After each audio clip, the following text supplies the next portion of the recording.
It's day 38, and today I want to talk about something that we don't talk about enough when we're embarking on something like a VLCD. We talk about the struggle, we talk about the cravings, we talk about pushing through, but what about joy? I know, right? Who'd have thought you can have joy on a VLCD? But what about these things that make us feel alive? Because today I've had my joy and I want to share it. Roll the intro!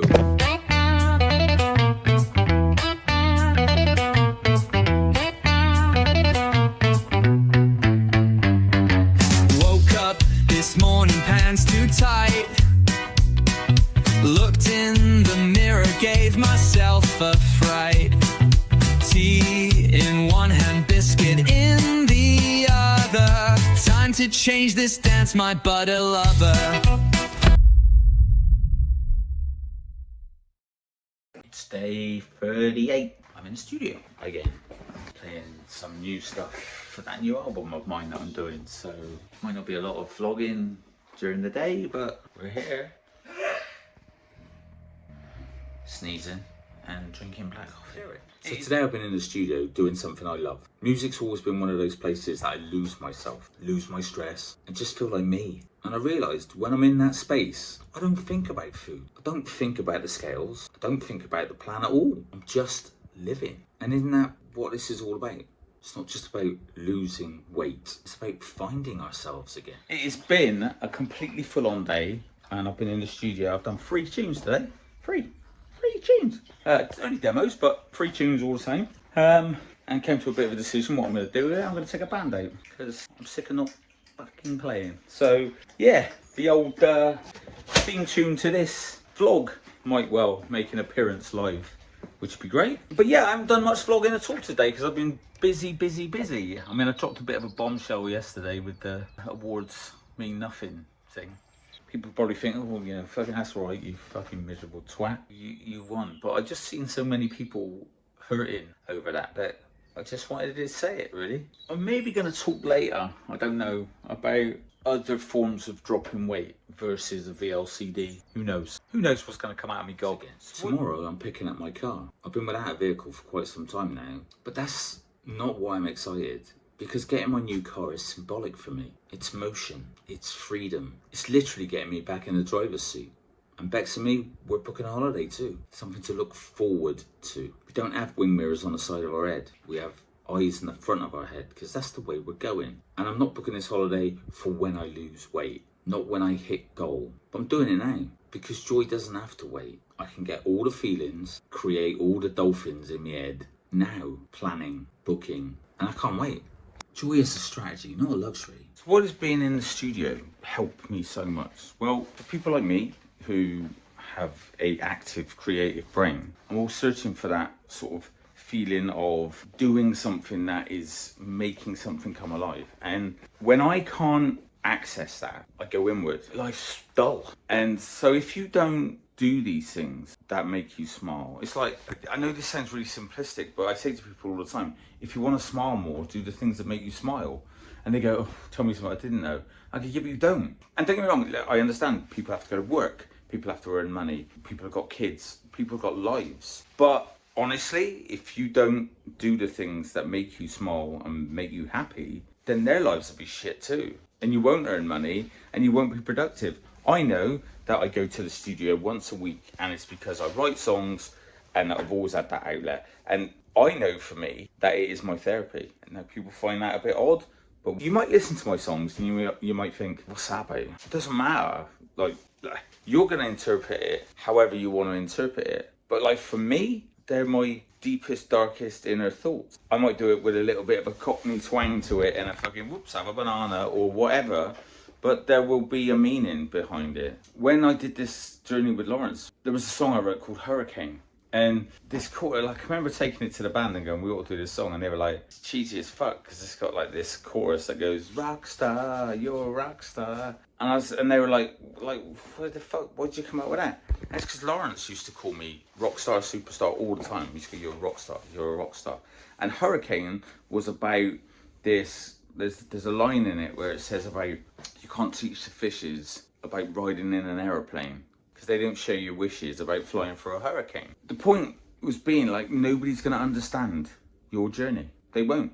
Even if they're fat and whatever themselves, they won't completely understand your journey. And that line about you can't teach fishes about riding in an airplane, it's because, can you imagine saying to a fish, we'll go in an airplane, and they'd be like, what the fuck's an airplane? I go, well, it's like a tube that goes in the sky. The what? Goes in the what? What's the sky? It's not their world, is it? They're in the fucking water. Like, where does that come from? Like, it's in here. And if I don't get it out of here, it stays in there and gets rattled around. So whatever your thing is, if you fucking love playing tiddlywinks, if walking dogs, if whatever, it doesn't really matter.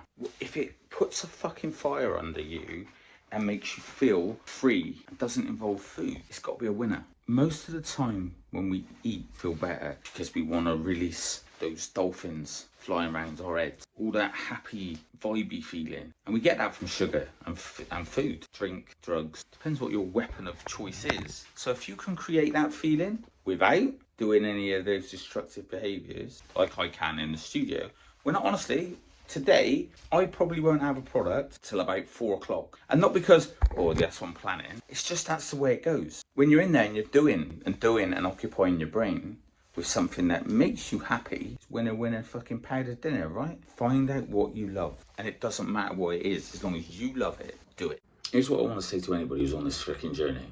Smiles are not fluff. Joy is not a distraction. It's fuel. If you only focus on what you're giving up, you will burn out. You need to bring in stuff that lights you up. Even small stuff. Music, a walk, a laugh with your little one, planning a trip, dancing like an idiot in the kitchen, just not to the fridge light, unless it's to get ice or water.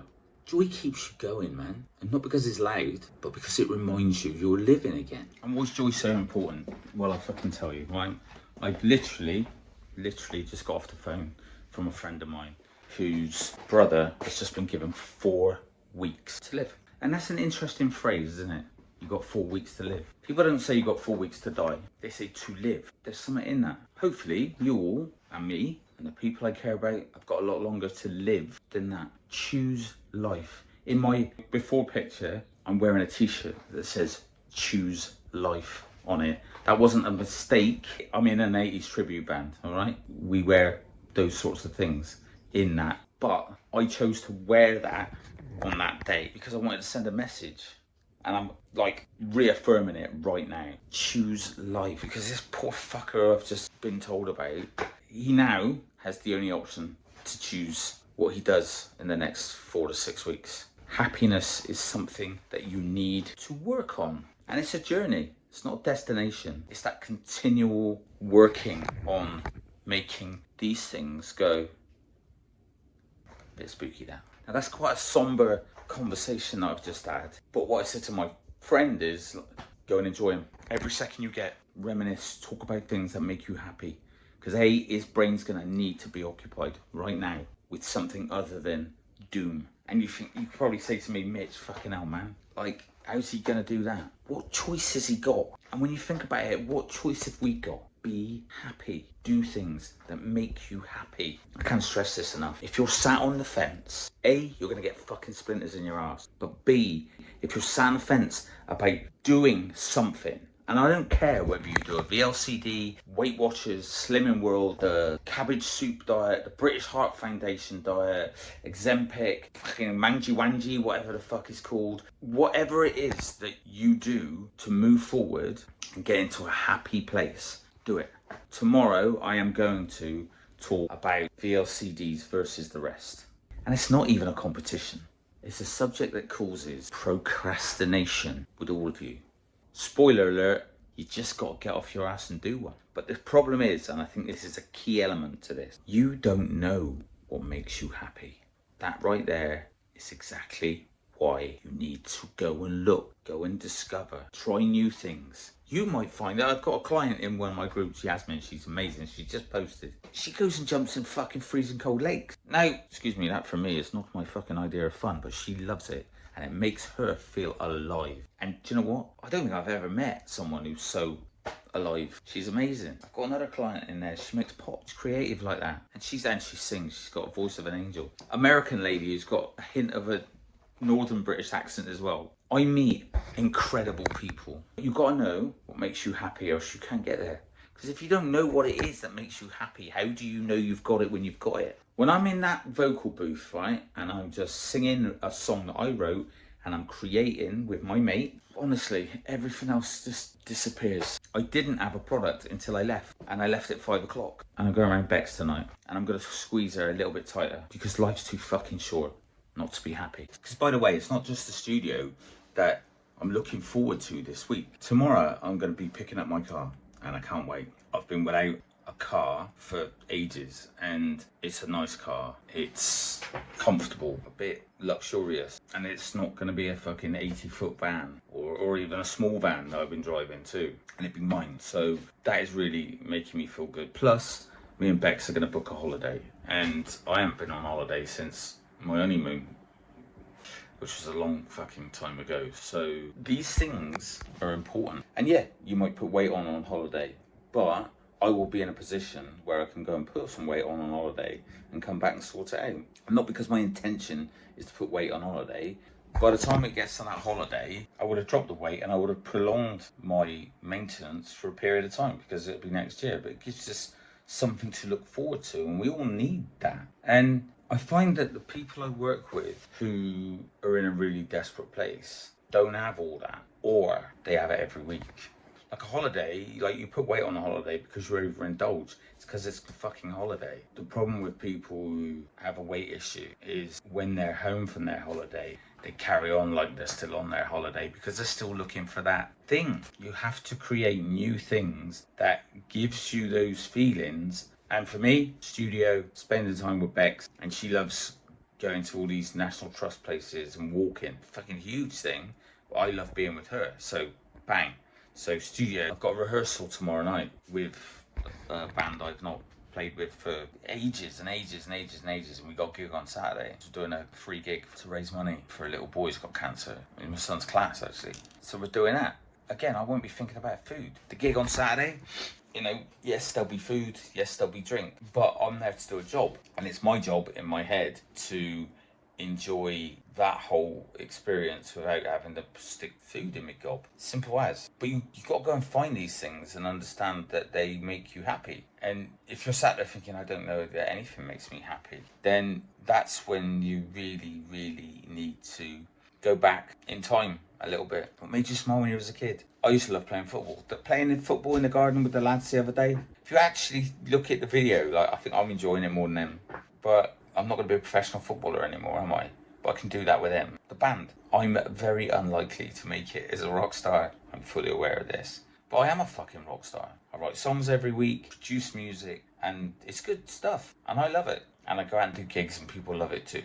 What's not rock star about that? It makes me happy. So I'm rocking this diet thing. Now, I did mention earlier on that I might talk about VLCDs versus other diets. I'm going to do that tomorrow. I think it's a vlog that needs a lot of thought because I've done them all pretty much. I haven't done the new Ozempic, Wanji, or whatever it's called. I haven't done those, and I've never had a gastro band. So today's message is simple. Don't just plan your shakes, plan your joy.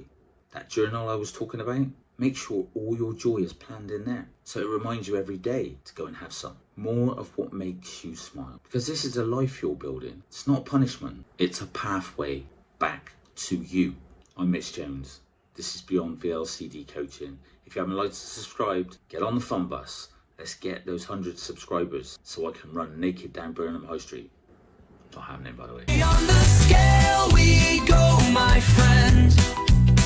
It's the mindset spark that'll never end.